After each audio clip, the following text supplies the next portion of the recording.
할렐루야. 네, 이 새벽에 나오신 여러분들 환영하고 축복합니다. 오늘로 주님의 평화가 여러분과 여러분의 가정에 임하기를 간절히 바랍니다. 자, 출애굽기 19장은 이제 시내산에 모세가 올라가서 하나님을 만난 그런 귀한 아주 기적의 사건을 우리에게 소개해 주고 있습니다.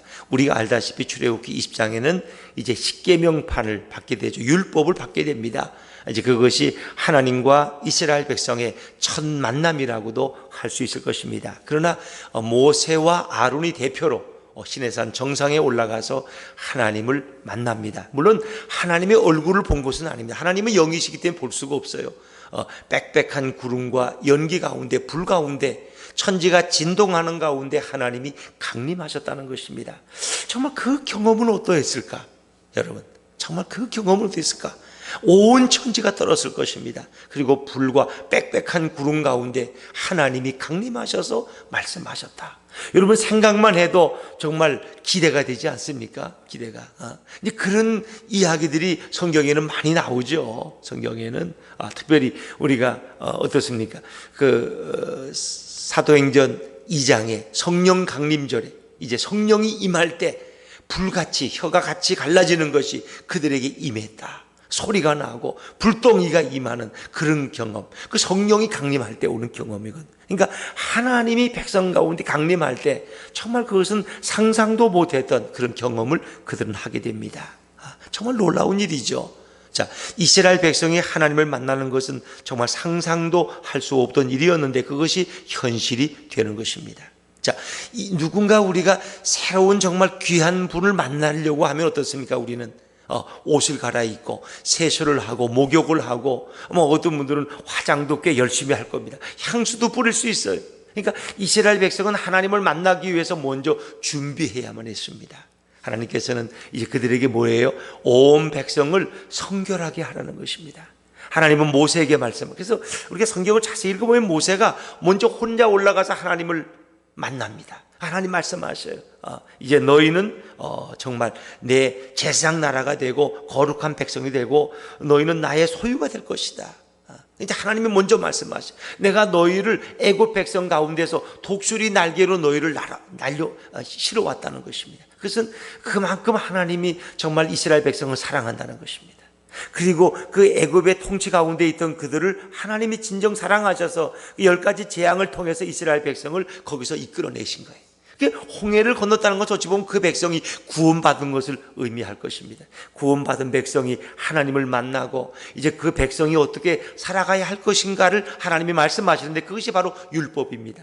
그러니까 율법이라는 것은 율법을 지켜서 구원받는 것이 아니라 어찌 보면 이미 구원받은 하나님의 백성이 어떻게 이 땅에 살아가야 되느냐, 그것을 우리에게 말씀해 주고 있는 것이죠. 자, 오늘 19장에서는 하나님을 만나는 놀라운 경험을 우리가 말씀하시는데, 자, 9절과 10절 말씀을 한번 읽어볼까요? 9절과 10절입니다. 시작. 이 여호와께서 모세에게 이르시되 내가 빽빽한 구름 가운데서 내게 임함은 내가 너와 말하는 것을 백성들이 듣게 하며 또한 너를 영영히 믿게 하려 함이니라. 모세가 백성의 말을 여호와께 아뢰었으므로 여호와께서 모세에게 이르시되 너는 백성에게로 가서 오늘과 내일 그들을 성결하게 하며 그들에게 옷을 빨게 하고, 그 성결하게 하는 기간이 오늘과 내일이에요. 이틀 동안 옷을 빨고 몸을 정결하게 하고 여인을 멀리하고 하나님을 만나는 그들의 준비, 그리고 제3일째 내가 너에게 강림할 것이다 말씀하셔요. 이틀을 그들은 준비해. 귀한 분을 만나려면, 여러분이 아마 청와대 초청받았더라면 혹시 몸에서 일하다가 냄새 날까 봐 목욕을 아침에 해도 또 하실지도 몰라요. 또 하실지도 몰라. 그것도 그런데 하나님 앞에 나아가는 거는 그건 준비가 이루 말할 수 없어요. 하나님은 우리에게 성결함을 원하시는 거예요. 성결. 왜? 그들이 더러운 모습으로 나오면 하나님 앞에서 그들은 죽임을 당할 수 있어요. 그리고 그들이 하나님 앞에 가까이 오지 못하도록 하나님은 경계선을 정했어요. 그 이상은 오면 내가 너희가 돌진해서 너희를 죽일 것이다 말이에요. 여러분, 왜냐하면 최초의 인간은 하나님과 동행했습니다. 아담과 하와는 늘 에덴 동산에서 하나님과 대화하고 하나님과 함께 생활했어요. 그래서 가끔은 하나님과 산책하는, 그러면서 대화하는 모습이 나오잖아요. 그런데 인간은 하나님이 금하신 선악과를 따먹고 타락한 존재가 되었어요. 죄로 얼룩지고 죄의 노예되었어요. 죄인인 인간은 하나님 앞에 나아갈 수가 없어요. 그렇기 때문에 오늘 하나님이 그들을 치실 수 있기 때문에 그들은 자신들을 정결케 하라는 것입니다. 이것은 옷만 빨아입고 겉만 깨끗하게 하라는 것이 아니에요. 그의 속사람까지 사실은 정결함을 입어야 되는데 아직은 그러질 못해요. 최소한 그들의 겉모습이라도 하나님은 정결함을 요구해요. 왜? 그들은 아직 죄에 살아가고 있기 때문에. 그래서 그 죄를 가지고 하나님 앞에 나아갈 수도 없고 그들이 하나님의 구원을 정말 경험할 수 없기 때문에 하나님께서는 결국 예수님을 이 땅에 보내셔서 우리의 모든 죄의 문제를 먼저 해결하게 하시잖아요. 그래서 그것이 십자가에서 우리 죄를 위해 대신 죽으시고 그리고 우리를 의롭게 하시고 더러운 우리의 모습 속에 주님의 의로운 정말 그 보혈을 부어주셔서 우리를 하나님의 백성 삼아주시잖아요. 그래서 이 구약에서 하나님을 만나는 이런 장면들은 바로 예수님이 이 땅에 친히 인간의 몸을 입고 오셔서 우리와 함께 하실 것을 미리 예표하고 있다는 것입니다. 그런데 그 첫째가 정결함인 것입니다. 정결함. 그 백성은 몸을 성결케 해야 되는 것입니다. 하나님을 만나는 백성들을 하나님은 모세를 통해서 또 말씀하시고 또 말씀하시고 왜? 너희가 내 앞에 내 경계를 침범했다가 너희가 죽을까 하노라. 그래서 하나님 앞에 나아가는 제사장들이 모자에 쓴 이름이 뭐예요? 글이 여호와께 성결. 그래서 우리가 제사 드리는 가면 이제 기도원에도 이렇게 성막을 만들어 놓은 데 있잖아요. 가보면 처음에 들어간 입구에 물두멍이 있어요. 먼저 자기 손을 씻고 자기 몸을 씻어야 돼. 하나님 앞에 드리는 모든 제물들도 거기서 깨끗하게 씻어야 돼. 씻는 거. 그래서 우리가 하나님 앞에 나와서 예배 드릴 때 첫 번째가 뭐예요? 회개하는 거예요. 나 자신을 돌아보면서 회개하고 하나님 앞에 예배 드리는 거죠. 이스라엘 백성은 자신을 먼저 정결케 해야 돼. 그리고 하나님 앞에 나아가는 것입니다. 그런데 그 위대하고 크고 웅장하신 하나님을 그들이 과연 어떻게 경험하게 됩니까? 정말 놀라운 사실이에요. 그 하나님은 정말 놀라운 광경 가운데 그들에게 역사하시는데, 자, 우리 그 광경을 한번 읽어보죠. 16절 말씀. 16절 말씀 한번 읽어보죠. 16절입니다. 시작. 셋째 날 아침에 우레와 번개와 빽빽한 구름이 산 위에 있고 나팔 소리가 매우 크게 들리니 진중에 있는 모든 백성이 다 떨더라.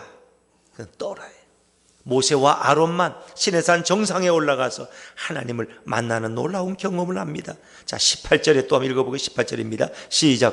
시내산에 연기가 자욱하니 여호와께서 불 가운데서 거기 강림하심이라. 그 연기가 떠오르고 온 산이 크게 진동하며 그랬습니다. 이게 바로 셰키나의 영광입니다. 하나님이 구름과 불 가운데 그들에게 영광으로 임하신 것입니다. 솔로몬 왕이 다윗의 아들이죠. 성전을 건축하고 나서 헌당식을 할 때 거기에 여호와의 영광이 임합니다. 온 성전 안에 축성식이라 그러죠. 헌당식. 그 성전 안에 연기가 가득 임합니다. 영광 가운데 하나님이 임하시죠. 그리고 솔로몬을 축복하시는 거예요. 그러니까 솔로몬이 먼저 하나님 앞에 기도를 하고 하나님이 솔로몬에게 말씀하십니다. 누구든지 범죄한 자가 이 성전에 와서 회개하면 다 용서함을 입을 것이다. 하나님이 놀라운 말씀들을 주셔요. 그러니까 하나님이 임재할 때 구약에서는 주로 구름과 연기 가운데 불 가운데 영광으로 임재하셨다는 것입니다. 물론 아브라함을 찾아온 천사, 또 야곱과 씨름한 그런 천사, 또 하나님이라고도 부르죠. 그러나 구약 성경에서 친히 인간에게 임재하신 분은 바로 성부 하나님이 아니라 성자 하나님, 그 성자 하나님, 우리가 말하는 예수님이 친히 인간에게 오셔서 만나주셨고, 그리고 그분이 인간의 몸을 입고 친히 이 땅에 오셔서 우리를 만나주셨고 우리의 친구가 되셨고 우리의 구원주가 되어주신 것입니다. 그래서 정말 시내산에서 하나님을 만나는 이 광경은 너무 놀라운데, 그 하나님이 어떻게 오늘 우리 마음 가운데 임재해 계실까? 이게 너무 놀랍지 않습니까? 솔로몬도 그래요. 그분은 정말 너무 크고 온 우주에 너무 위대하셔서 이 성전에 모실 수가 없는 분이다. 왜? 우주가 그분을 감당할 수 없는 분이. 왜? 우주보다 더 크고 위대하신 분이 하나님. 그러나 그분은 우리의 작은 마음에도 임재해 계셔서 오늘도 우리의 구주가 되시고 우리의 왕이 되시는 줄로 믿습니다. 정말 이게 참 놀라운 거예요. 그 신비 중에 그분은 가장 작아서 우리 마음에 모실 수 있고, 그분은 가장 커서 온 우주에도 그분을 감당할 수 없는 그분이 바로 하나님이시라는 거예요. 하나님. 그래서 어떤 어린아이가 엄마에게 물어요. 엄마, 하나님은 어디 계셔요? 그러니까 엄마가 말해. 그거야 너 마음속에 계시지? 그래, 너 속에 계신단다. 그러니까 아이가 그래, 당황하면서, 아니 하나님이 어떻게 내 작은 이 마음속에, 몸속에 계실 수 있을까요? 그렇습니다. 하나님은 내 작은 마음속에 임재해 계실 정도로 가장 작기도 하시지만 온 우주가 그분을 감당하지 못할 정도로 그분은 크고 위대하신 분이다. 시내산에 강림하시는 하나님의 모습은 정말 우리가 표현하기 어려운 그런 위대한 모습입니다. 그런데 그분이 오늘 우리의 심령 가운데 임재해 계신다면 어떤 생각이 드십니까? 그래서 우리가 여호와를 경외하라 그럴 때, 경외라는 말에는 두 가지 의미가 있다 그랬죠. 하나님을 높이고 하나님의 성호를 찬양하는 그런 지극한 존경의 의미가 있지만, 또 하나는 그분 앞에서 함부로 행하지 말아라. 두려움을 가져라. 하나님 앞에 두려움. 그러니까 요즘 손자들 이쁘다 하니까 할아버지 상투도 잡아다닌다고, 할머니 뺨도 때리고, 그래도 참 그걸 또 어떻게 애하고 싸울 수도 없고, 이쁘다 하지만 버릇없이 키우면 할머니 뺨을 때린단 말이에요. 우리도 마찬가지. 하나님 우리를 어떻게, 내가 너희를 보석같이 여긴다는 거예요. 내 소유가 된다는 것은 너희를 보화와 같이 내가 여긴다는, 내가 너를 보배롭게 여기고 내가 너희를 사랑한다는 거예요. 너희는 내가 지명하여 불러낸 너는 내 것이라. 그러나 반대 우리는 하나님을 두려워할 줄 알아야 돼. 그래서 세상을 두려워하는 사람은, 사람과 권력을 두려워하는 사람은 하나님 앞에서 함부로 행해요. 함부로. 그러나 하나님을 두려워하는 사람은 세상이 두렵지 않은 것입니다. 사랑과 물질과 권세가 두렵지 않아요. 왜? 하나님이 두려운 분이시지. 하나님이. 그것은 진정 경외의 의미가 담겨져 있다는 것입니다. 그래서 그 백성은 하나님 앞에서 더러운 모습으로 함부로 접근해서는 안 되는 것입니다. 왜? 그분은 두려움으로 바라봐야 될 뿐이기 때문에. 그러나 그분은 또한 우리가 바라보는 뿐만이 아니라 오늘 우리의 작은 마음속에 임재하셔서 우리의 왕자에 좌정하셔서 우리와 동행하시는, 우리에게 힘이 되시고 지혜가 되시고 구원의 주가 되시는 그 주님을 찬양하시기를 주 이름으로 축원합니다. 그러니까 오늘날 많은 사람들은 함부로 행할 수 있는, 함부로. 참, 오늘도 이 무신론적인 사회 가운데서 학교에서 진화론을 만드는 이런 사회. 어제 교육부 홈페이지에 그런 게 올라갔다고, 스승의 날을, 무슨 날인지, 여러분의 학교 가운데, 선생님들 가운데 짐승을 닮은 선생님, 예를 들면 코끼리나 침팬지를 닮은 선생님을 사진 찍어서 보내면 선물 준다고. 또 배우 탤런트를 닮은 선생님이 있으면 하라고. 물론 좋은 의미로 애들에게 이렇게 선생님을 한번 더 이렇게 생각하는 그런 기회를 삼지만, 저는 그걸 번뜩 보면서 이게 왜 짐승같이 닮은 선생님을 사진 찍어서 교육부 홈페이지에 올리라 그랬을까? 우리의 조상은 누구니까? 짐승이니까. 저는 그게 얼핏 생각해. 물론 그분이 그걸 의도하지 않았다고 하더라도 자기 선생님을 짐승, 원숭이처럼 생각한다는 것은, 우리는 학교에서 가르치는 결국 진화론은 인간은 짐승이야, 원숭이가 우리 조상이야. 그러니까 짐승들을 귀하게 여기게 돼. 그래서 요즘 고양이도 함부로 못 죽여요. 물론 개를 좋아하는 분들이 또 많으니까 개는 사람보다 더 귀하게 여겨야 돼. 개는. 그것이 사실은 개를 사랑하는 마음도 있지만 동시에 어떤 마음이지만 인간은 짐승과 동일한 존재라는 거예요. 하나님의 영이 임한 그런 인간이 아니라 짐승과 똑같은, 짐승에서부터 진화되어진 그런 인간의 모습. 여러분, 이게 무슨 가치가 있어요? 그게 공산주의 사회는 결국 그런 거 아닙니까? 신이 인간을 만든 것이 아니라, 인간이라는 건 진화론 속에서 짐승이 자꾸 변해가지고 어떤 부분은 자꾸 사용하니까 발전하고 어떤 부분은 또 안 쓰니까 무슨 맹장처럼 퇴보해서 하나 잘라내도 괜찮고, 이런 식으로 모두.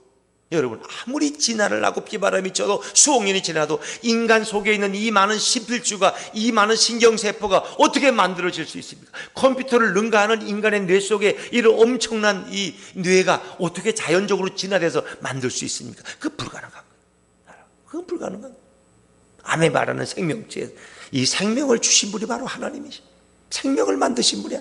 이 컵 하나도 그냥 있을 수 없어요. 누군가 만들지 않으면 토자기를 만든 도공이 없다면 이런 것도 100억 년을 지나도 이건 저절로 만들어지는 법이 없어요. 물론 바위가 깎여서 바위의 모습이 이렇게 변할 수는 있지만 이런 작품이 나오진 않습니다. 하나님이 우리의 생명의 창조자, 온 우주를 만들었어요. 인간은 인간대로, 짐승은 짐승대로, 해와 달은 해와 달대로 하나님이 지으신 창조주가 있는 거예요. 자꾸 왜 학교에서는 진화론을 가르쳐서 인간을 짐승처럼 만들어버리고 결국 왜 이렇게 인간을 추하게 만들어줘? 근거도 없는, 과학적인 증빙이 하나도 없는 영국의 한 다윈이라는 미친놈이 이야기한 것을 그대로 그냥 받아들여가지고 그걸 가르치고 있는 창조론을 얘기하면 학교에서 쫓아내고, 왜 이런 사회가 돼갈까? 결국 그것은 사회주의고 공산주의고 그게 아니라 결국 무신론이 지배하는 사회가 돼. 그 배후에는 누가 있냐? 사탄과 마귀가 역사하는 거예요. 정치인들을 조정을 해서 결국은 인간은 하나님을 모르는, 학교에서 어릴 때부터 진화론을 배우고, 요즘 아이들은 교회도 한번 안 가본 아이들도 많아. 예전에 우리 때는 그래도 어릴 때 교회는 한 번씩 다 갔어요. 왜? 성탄절에 한 번 가고, 여름 성경학교 때 수박 얻어 먹으러 한 번 가고, 다 그 요즘 애들은 한 번도 가본 적이 없어. 교회 갈 일이 없어. 교회를 몰라. 하나님을 부인하는 이런 무신론적인 사회 가운데서 우리 아이들은 어떤 모습으로 자라갈까? 이 심각한 거예요. 심각한 거예요. 여러분, 오늘 하나님은 이렇게 위대하신 분이 어떻게 우리의 작은 마음속에 임재하셨고 우리를 찾아오셨을까? 사람들은 세상을 두려워합니다만 정말 우리가 두려워해야 될 분은 바로 하나님이시라. 그러나 그분은 우리와 함께 하시는, 제 아들이 부활하신 주님을 만나지 못하고 부활을 확신하지 못해서 엠마오로 내려갈 때 그들 곁에 걸어가시면서 그들과 대화하시고 그들과 식사를 함께 하시면서 결국 자신의 부활의 모습을 드러내시는 그 예수님, 그 사랑하시는 그 자상하신 예수님이 바로 오늘 우리 마음 가운데 임재해 있다는 것이 얼마나 놀라운 일입니까? 그래서 하나님의 속성은 다양한 것입니다. 이렇게 불과 연기 가운데 임재하시는, 두려움으로 맞이해야 되는 그런 하나님의 성품이 있지만 그 하나님은 지극히 자신을 우리를 위해 내어주시는 그 사랑이 철철 넘쳐 흐르시는, 세상에 무엇보다 우리를 더 사랑하시는 그런 예수님의 성품을 우리는 발견할 수 있는 것이죠. 오늘도 그분이 우리와 함께 있다는 것이 얼마나 감사한 것입니까? 오늘도 우리 마음속에 예수님을 내 인생의 주인으로 모시고 그분이 주신 능력과 인도를 따라서 오늘도 기쁘고 감사하게 그 주님을 찬양하며 걸어가는 저와 여러분의 하루가 되시기를 주 이름으로 축원합니다. 기도하겠습니다.